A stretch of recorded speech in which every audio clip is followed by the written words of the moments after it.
இன்னைக்கு முழுவதுமாக நிறைவேற்றி தந்திருக்கிற தலைவர் நம்முடைய முதலமைச்சர் அவர்கள். அதனால காலையிலேருந்து இப்போ இல்லை, நீங்கள் எத்தனை மணிக்கு வந்தீங்கன்னு எனக்கு தெரியல. நாங்கள் 2:30 மணிக்கு ஸ்டார்ட் பண்ணோம். கட்டடங்கள் தரணும். எங்கள் ஊரில் கொஞ்சம் பட்டா ஒரு 150 பேர் பட்டா கொடுத்தோம். ரேஷன் கடை, பால்வாடி, அங்கன்வாடி கட்டணம் எல்லாம் தந்துட்டு சுரேஷ் கூட வந்தார். சாட்சிக்காரர் கூட்டு வந்திருக்கிறார் சொல்றதுக்காக. அதில் காலதாமதமாக வந்ததற்கு எங்களாம் வருத்தப்படக்கூடாது என்பதை மட்டும் சொல்லி, ஆக இந்த பட்டா நம்முடைய முதலமைச்சர் இல்லைன்னா உங்களுக்கு கட்சியாக இருக்காது.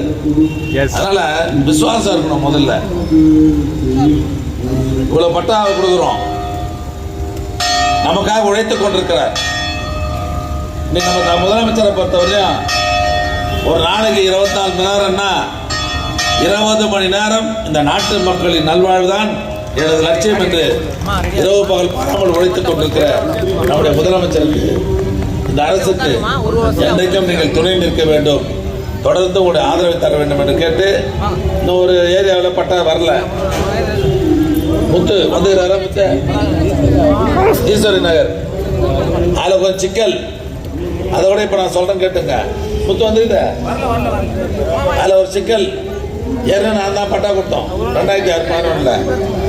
அது மலை போகிற பக்கம் இருக்குது. இப்போ அது கவர்மெண்ட்டுக்கு அடிச்சு தான். இப்போ கலெக்டர் கொடுக்க முடியாது. அது கவர்மெண்ட் அடிச்சு ரெக்கமெண்ட் பண்ணி வரணும். கவர்மெண்ட்டுக்கு அமிச்சாச்சு. அப்போ அடுத்து நம்ம தான் வர போகிறோம், அதில் சந்தேகமே இல்லை. வந்த உடனேயே அந்த பகுதியில் இருக்கிற மக்களுக்கும் நானே அந்த பகுதியில் இருக்கிற மக்களுக்கு பட்டா வழங்குவோம் என்பதை மட்டும் சொல்லி, ஆக நீங்கள்லாம் இந்த அரசுக்கு ஆதரவாக இருக்க வேண்டும் என்று கேட்டு, இந்த பட்டா பெறுகிற உங்களையெல்லாம் வாழ்த்தி விடைபெறுகிறேன். நன்றி, வணக்கம்.